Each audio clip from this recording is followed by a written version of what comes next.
it worked over there. It's a great thought. And if you're lucky, you're right. But that's why we carry multiple rods, right? You have multiple baits tied on. Don't tie yourself to one bait. Everybody has a comfort zone, and that's what we fall back on. And sometimes that's how we defeat ourselves. So get out of your comfort zone or into it, depending on the situation. I have one style bait in particular that is my main comfort zone. But it's not a good search bait. I have a couple other baits that I'm developing a comfort with as far as search baits go. And that's where I have to go when I'm getting into my, to try and get into a comfort zone to refocus myself when I get rattled. I have to put my primary bait down because it's too slow of a presentation. It does not make a good search bait. I can't cover water fast enough. So, set it down. And then again, I have another bait that I use when I need that break, when I need to take a second. So I can tell myself, oh, I'm still fishing. Well, I have a bait that I use that I can basically just throw in and let it sit. Just let it soak. And then just keep an eye on the line, keep an eye on the reel, slow down, take a breath, and then when you stand back up, spin the handle, lock it down. If there's something there, great. If there isn't, you still had the time to catch your breath. Don't beat yourself. Don't let the psychological override everything you've done up to that point in the day. It's not worth it. It's so easy to do. It's so easy to defeat yourself. But I can tell you from experience that beating yourself is far more painful than watching the numbers total up as other anglers just plain out outfished you. Because when you come in saying, I left it all out on the water, I gave it everything I had, I don't regret my decisions, then you can walk away and say, I had a good day. But when you walk away saying, I should have done this, or I should have done that, or I should have listened to this person, that's when your day's not good. And you will spend your entire off season questioning the decisions you made and questioning your decision-making abilities when you go out the next time. My partner and I have discussed extensively over the winter the mistakes we made last year in the championship. That we got too comfortable on a certain pattern, too reliant on it, wouldn't change from our game plan on our baits, but yet jumped around like a hyped up kitten, just running around like lunatics, jumping spots. Well, if we're going to stick to one pattern on our baits, and it's a slow presentation, jumping spots and not taking the time to work on a spot and establish a pattern does no good. We took half from one train of thought and half from another train of thought and tried to put them together, and it doesn't work. And we were living proof that it doesn't work. Live and learn. Only our second full year of bass angling to be where we were going into day 2 of the championship. I couldn't have been happier. And like I said, ultimately I'm satisfied with how our season played out. I'm not content with having it play out that way again this year, because if we don't take the lessons we learned last year and translate them into more knowledge, then last year was a waste of time and money. So, when it comes down to it, folks, you cannot psychologically defeat yourself. You can, And you are your own worst enemy in most cases. So just try not to be. Just try to keep your focus. And remember what most of us are out there for, is to have fun. Most of us will never make a living in the fishing industry, as much as it's a dream. It is a dream, and we are all allowed to dream, and we are all allowed to pursue our dreams to the utmost of our ability. But realistically, only a handful of people will ever accomplish that.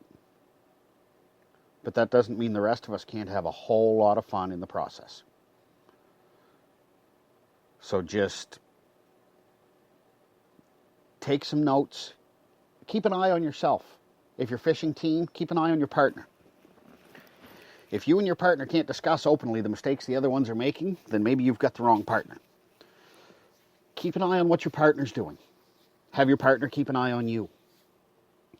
And when you see each other making mistakes, now, on the water, during the tournament is probably not the time to talk about it, unless they're making a drastic mistake. But other than that, when you're in the truck on the way home, or when you're going back to the launch after you've decided, okay, day's up, we got to get back, then talk about it. If you can't work with each other, then maybe, like I said, maybe you've got the wrong partner. You've got to be able to, it's not necessarily criticizing one another, or if you want to call it criticism, constructive criticism. Because you're in there as a team. Teammates have to work together. And even if that means telling someone something you know they don't want to hear, it's got to be done. So, anyways, mental preparedness going into your season. Take the time. Doesn't matter how physically fit your body is. If your mind's not ready, you're going to be beat before you ever go out. So, okay, mental preparedness aside, tackle. I'm going to be real quick here. Going to go over some quick little points on. Most of you have probably spent a good part of the winter going through your tackle boxes, going through your bags, whatever you use, looking over what you have, and probably ordering or purchasing what you need next. Are you prepared for the season, or are you prepared for a segment of the season? I'm sitting here, as I said, on my boat, and I've got some bags of baits beside me, some of the soft plastics that I use. And I'm looking at them thinking, I've got spring fishing coming up. What do I need the most? My color selections. As I discussed last week, there's certain things you need to look for certain times a year. And in our case, it's smallmouth, high water, dirty water. So what baits am I going to use? I don't purchase. I could spend a fortune every year on baits that I will never, ever use. I can turn my head and look at the shelf beside my boat on the wall of my garage, and I can see 1, 2, 3, 4 boxes right there that I can practically put my hand out and touch that are full of baits that I've never used. Why do we do it to ourselves? Yes, we need a variety because there's always that day when Old Faithful isn't working. But we do it to ourselves year after year after year. When I was in the Army, there was a little thing called shiny kit syndrome that a lot of soldiers seem to develop. Oh, it's shiny, I want it. Well, fishermen are the same way. Oh, it's shiny, I want it. Well, just because it's shiny doesn't mean it's going to catch fish. So if you see a new style of soft plastic or color of soft plastic that really, really appeals to you, you don't have to clean the store out. They've got 10 bags. Don't buy 10 bags. Buy 1, maybe 2. Because that way, if they don't work, you don't have boxes of bait sitting on the shelves in your garage that you're never going to use. I've got colors that I have purchased that I've yet to get a bite on. Have I given up on them? Not completely. Because there's something about a couple of them. The one that I'm holding in my hand right now. I wish you could see it. To me, it's a very natural looking, it's a stick bait, it's a Senko, but it's a very natural earthworm looking color with a little bit of red fleck in it. I've yet to get a bite on it, but there's something about this bait that won't let me give up on it. But I only bought one bag. And that is the beauty of there being as many custom bait makers out there. This was not a custom bait. This was a store-bought stick bait that I just saw, and it's like, I like that. But the one thing I do when I purchase packets of baits like this that are one-offs, I always take one, set it aside.